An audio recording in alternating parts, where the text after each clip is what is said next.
Hormuz में ईरानी ship के कब्जे से जुड़ी बड़ी खबर है। TV9 के पास ईरानी जहाज हमले का एक्सक्लूसिव वीडियो है और वीडियो में ईरानी जहाज पर फायरिंग की आवाज आती है। अमेरिकी जहाज से कई राउंड फायर किया जाता है। ईरानी जहाज टुस्का पर फायरिंग की गई है, जिसका वीडियो ये देखिए सामने जो आप देख रहे हैं। अमेरिका की तरफ से ईरान के जहाज को किया गया target. Motor vessel Tosca, vacate your engine room.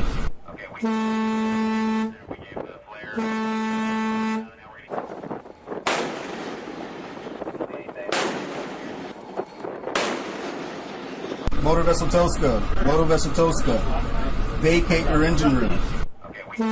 तस्वीरें भी इससे जुड़ी आप देख रहे हैं। अमेरिका ने ईरानी जहाज को कब्जे में लिया। हॉर्मुज के पास ईरानी जहाज टुस्का पर कब्जा किया जाता है। अमेरिकी नाकाबंदी पार करने की कोशिश कर रहा था ये ईरानी जहाज और इसी दौरान कई राउंड फायरिंग की गई। USS स्प्रुएंस ने ईरानी जहाज को इंटरसेप्ट किया और फिर अपने कब्जे में ले लिया।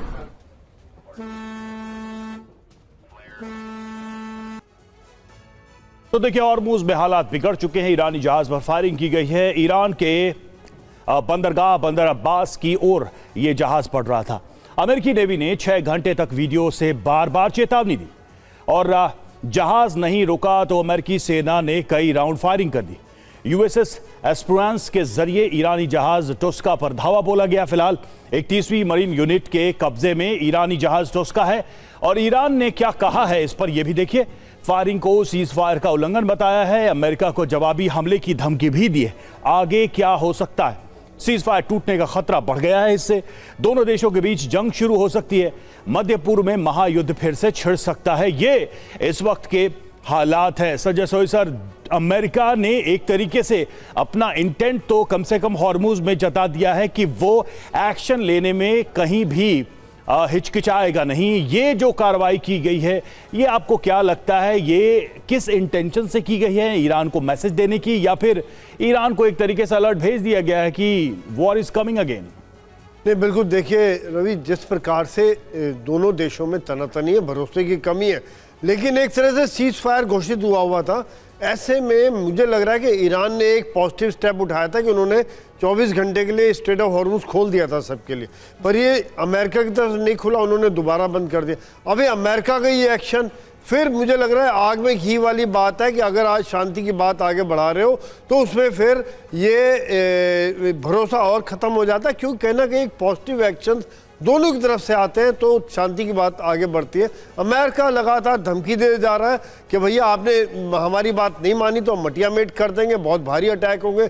और ये शायद ये जो बंदरगाह उन्होंने ब्लॉकेड लगाया हुआ है, एक बंद किया हुआ है, उसको एक प्रूफ भी किया। अब यहाँ पे देखना पड़ेगा क्या वो ईरान का जहाज टेस्टिंग द वाटर के लिए जा रहा था कि निकाल के देखते हैं अमेरिका का रिएक्शन कैसे रहता है, या फिर अमेरिका ने अपने आप को ये ताकत दिखाने के लिए कि हमारा ब्लॉकेड इतना इफेक्टिव है, आपका एक परिंदा भी पर नहीं मार सकता इसके पार में।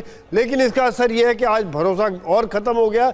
ईरान ने इसको समुद्री डकैती की बातचीत का वो इल्ज़ाम लगाया है और अमेरिका कह रहा है ब्लॉकेड से कुछ भी नहीं निकल सकता। तो यहाँ पर इसकी वजह से भी एक बातचीत में जो खटाई पड़ रही है वो हो सकता है रवि।